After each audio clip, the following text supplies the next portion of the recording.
Bismillahirrahmanirrahim. Alhamdulillahirabbil alamin wal 'aqibatu lil muttaqin wala udwana illa 'alal zalimin. Shalli wa nusallimu ala khairil khalqi ajma'in wa ala alihi wa sahbihi wa man ihtada bihadihi wa istanna bi sunnatihi ila yaumiddin. Allahumma la sahla illa ma ja'altahu sahla anta taj'alul hazana idza syi'ta sahla. Subhanallah wa bihamdihi adada khalqih wa ridha nafsih wa zinata arshihi wa midada kalimatih. Subhana la ilma lana illa ma 'allamtana innaka antal alimul hakim. Amma ba'd, fa uhayyikum ayyuhas sada wa sadat tahiyatan islamiyatan thayyibatan min indillahi mubarakah. Assalamualaikum warahmatullahi wabarakatuh. Hadirin hadirat, masyayikh, al-ulama dan para jamaah sekalian yang dirahmati Allah Subhanahu wa taala. Hari ini jadwal saya akan menyampaikan yang umum-umum saja. Kalau yang detail akan disampaikan oleh Ustadz Jamhur. Ya.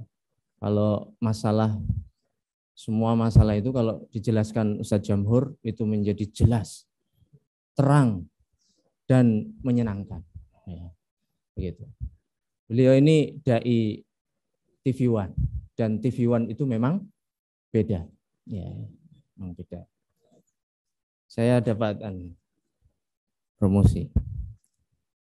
Bapak-ibu sekalian yang dirahmati oleh Allah, hari ini coba kita mencoba untuk menyelami manusia sesungguhnya, seutuhnya itu seperti apa, sebagaimana dikehendaki oleh Allah Subhanahu wa taala dan Rasul. Sebenarnya banyak impian untuk menjadi manusia super. Ya. Semua orang memimpikan untuk menjadi manusia super. Ya. Misalnya, ini adalah hayalan bagaimana menjadi manusia super. Ya. Itu hayalan mereka itu, dan terus-menerus itu hidup. Ya.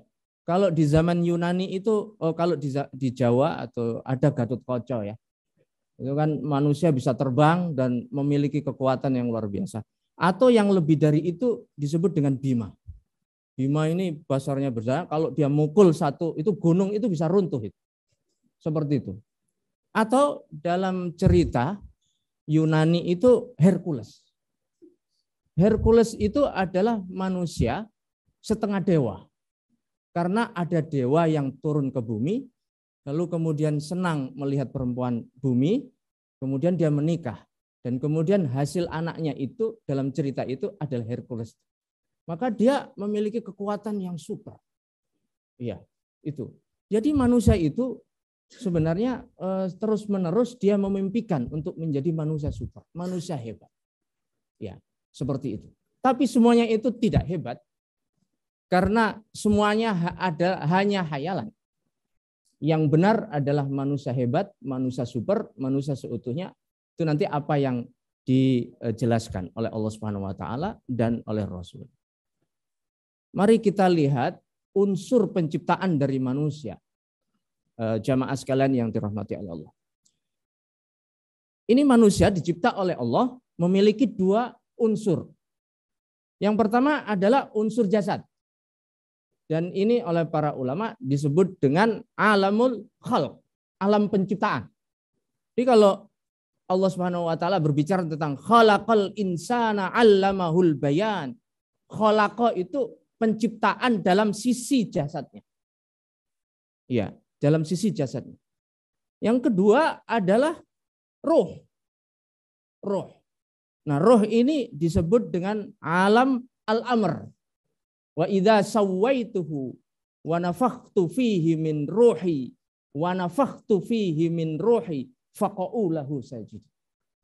Jadi kalau penciptaan secara materi, secara jasad itu pakai al-khalq, penciptaan, dan pakai taswiyah.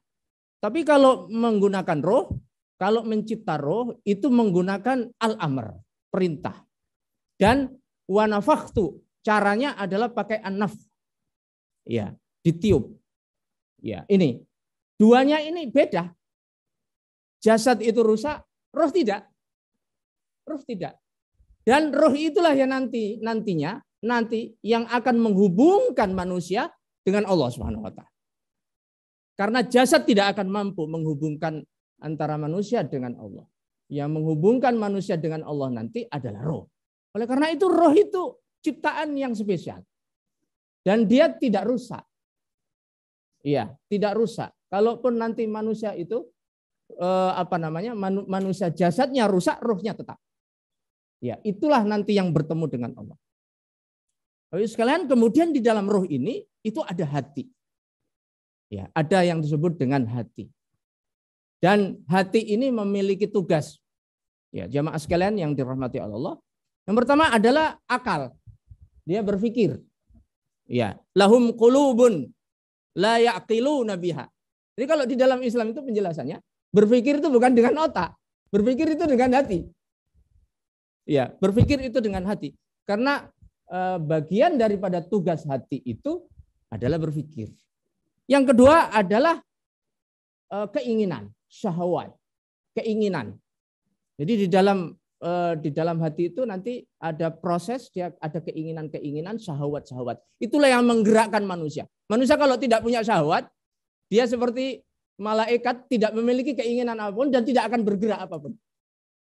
Yang menggerakkan manusia itu adalah keinginan. Makanya tidak semua syahwat itu jelek. Ya, kalau syahwat ataupun keinginan itu digerakkan kemudian nanti oleh akal, ya, dan oleh tuntunan daripada Allah, itu akan menjadi dahsyat sekali manusia itu. Kemudian yang ketiga adalah perasaan. Ya, perasaan. Yang ketiga ini adalah perasaan. Ada rindu, ada benci, ada cinta. Cinta itu dahsyat sekali. Karena cinta itulah segalanya bisa terjadi. Ya, katanya karena cinta itulah Taj Mahal dibangun. Ya, itu katanya karena cinta. Ya, itu. Dan karena cinta itulah katanya ada ayat-ayat cinta. Ya, begitu. Katanya begitu. Jadi dengan cinta itu orang mau melakukan apapun.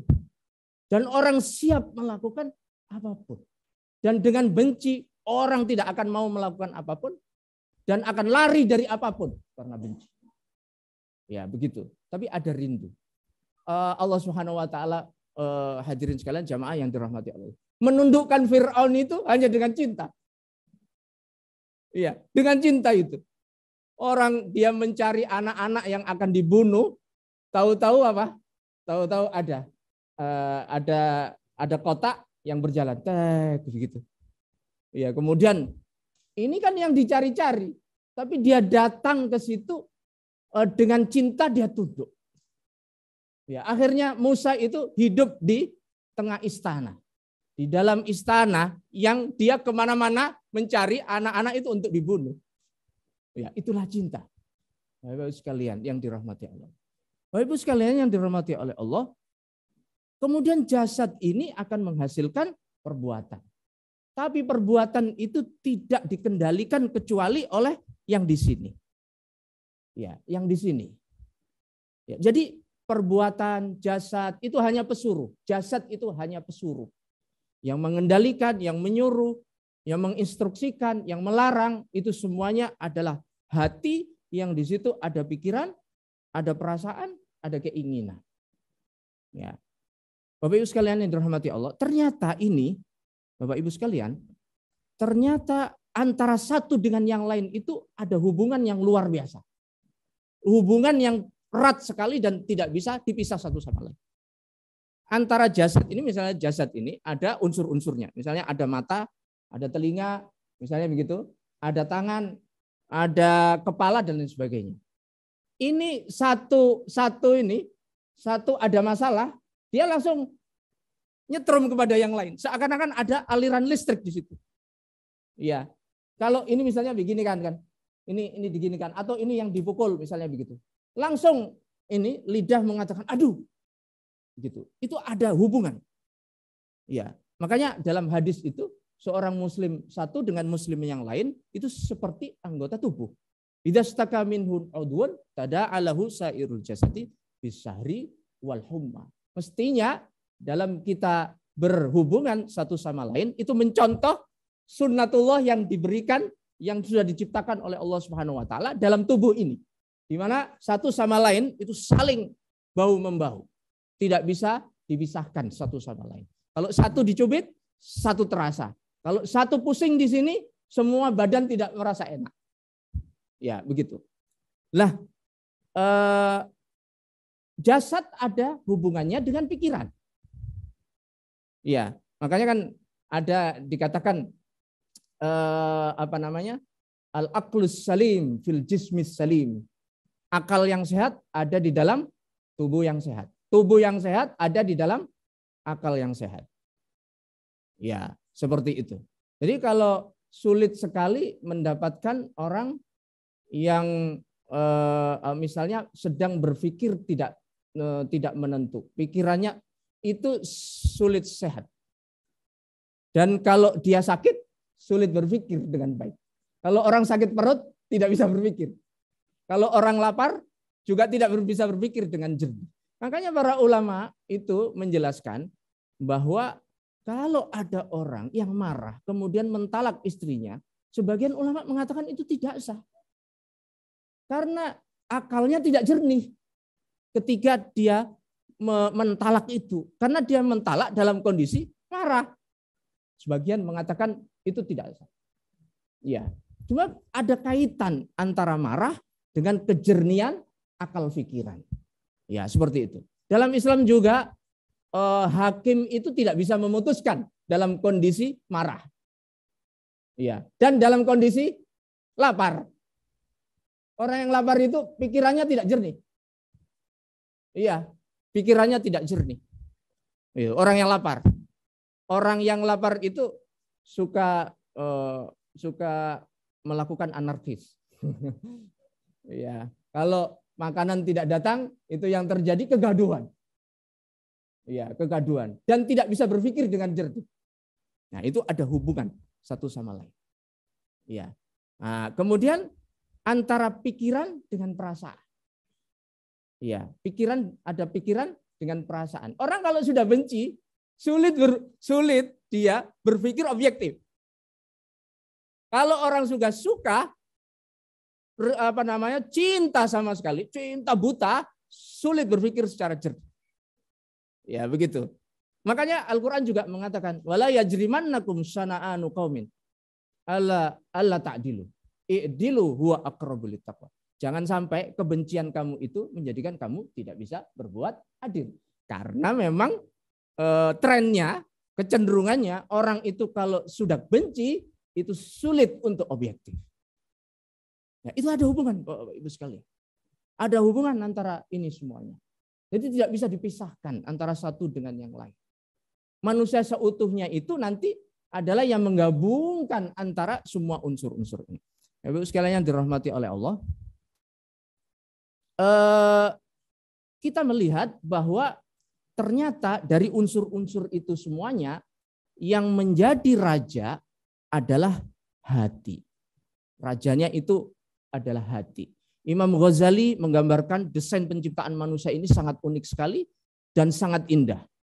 Ya, dengan menyitir sebuah pepatah Arab, Al-Ghazali mengungkapkan jiwa manusia itu bagaikan kota. Kedua tangan, kedua kaki, dan seluruh anggota badan adalah daerah wilayahnya. Kekuatan nafsu, syahwah adalah wali kotanya. Dan kekuatan angkara murka atau ghadab adalah polisinya. Serta hati merupakan rajanya. Kemudian akal adalah perdana menterinya. Ini gambarannya seperti ini. Ini jiwa seperti negara. Dia memiliki perdana menteri, yaitu akal. Dan dia memiliki nafsu, yaitu wali kota. Dia juga memiliki emosi, yaitu polisi. Dan dia memiliki hati, yaitu raja. Serta fisiknya, yaitu wilayahnya. Jadi ini semuanya adalah wilayah kerajaan. Tangan, wilayah kerajaan. Mata, wilayah kerajaan. Kaki, wilayah kerajaan. Rajanya adalah hati. Nah ini, rajanya adalah hati. Ya, coba kita lihat. Menurut Imam Ghazali, dalam wilayah ini raja mengatur semuanya. Sehingga kerajaan dan situasinya menjadi stabil. Ya, menjadi stabil. Sebab kenapa kalau tidak diatur oleh raja itu akan terjadi huru-hara. Sebab wali kota yaitu nafsu itu memiliki watak pembohong. Berlebihan dan suka mencampur adukkan persoalan antara kebenaran dan kebatilan. Kemudian polisinya yaitu sang angkara murka bertabiat kejam, suka berkelahi, berbuat onar dan merusak. Jika sang raja membiarkan mereka dalam kondisi dan tabiat mereka masing-masing, maka akan hancur dan binasalah kota itu. Untuk itu raja menurut Imam Ghazali mestilah dia bermusyawarah dengan Perdana Menteri dan menempatkan wali kota dan polisi di bawah kendali Perdana Menteri. Ya, itu. Bila ini tidak dilakukan, maka keadaan kerajaan akan mantap dan kota pun akan maju dan makmur. Nah, ini menurut Imam Al-Ghazali. Jadi Bapak Ibu sekalian, raja di dalam diri kita itu adalah hati, dan hati itu ada fungsi yang sudah kita sebutkan tadi. Yang kedua, ini hebatnya hati, saya sampaikan 2 saja. Insya Allah kita akan sambung pada pertemuan yang akan datang. Hati ini adalah objek diperebutkan oleh malaikat dan setan ternyata. Ya, dia tempat strategis, ya, wilayah yang strategis yang diperebutkan oleh malaikat dan oleh setan. Ya, ini dikatakan oleh Ibnu Al-Qayyim, walamma alima aduwallahi iblis, walamma alima aduwallahi iblis. Ya, ketika iblis musuh Allah ini mengetahui annal madara alal qalbi wal i'timad alaihi. Ya, bahwa hati merupakan tumpuan dan pegangan bagi manusia, ajlaba alaihi bil wasawis. Maka kemudian ia memasukkan ke dalamnya bisikan-bisikan. Ya, bisikan-bisikan. Wa aqbala biwujuhis syahawati ilaihi. Dihadapkan kemudian dengan ragam syahwat. Ya, wa zayyana lahu minal aqwali wal a'mali ma yasudduhu 'anit thariq. Kemudian dihiasi dengan perkataan dan perbuatan yang dapat menghalangi dari jalan Allah. Ya, wa amaddahu min asbabil ghayyi bima yaqta'ahu an asbabit taufiq. Lalu diberikan sebab-sebab penyimpangan yang bisa memutus sebab-sebab taufik dari Allah Subhanahu wa taala. Lalu menjerat mereka dengan jebakan-jebakan yang meskipun dapat selamat darinya, tidak mungkin bisa selamat dari gangguannya. Jadi kita bisa saja, ada saja mungkin yang selamat, tapi tidak akan ada yang bisa selamat dari jebakan-jebakan dan godaan-godaan yang mempersulit manusia dalam menjalani kehidupan ini. Makanya hadirin sekalian yang dirahmati oleh Allah, ketika kita menghadapi ujian dari makhluk-makhluk Allah yang buruk itu di dalam surat Al-Falaq, Qul a'udzu birabbil falaq min syarri ma khalaq. Itu kita diminta untuk berlindung kepada Allah 1 kali saja. Qul a'udzu birabbil falaq, langsung min syarri ma khalaq. Wa min syarri ghasikin idza waqab. Wa min syarri naffatsati fil 'uqad. Wa min syarri hasidin idza hasad. 4 keburukan itu yang dihadapi oleh manusia yang merupakan tantangan dan ujian.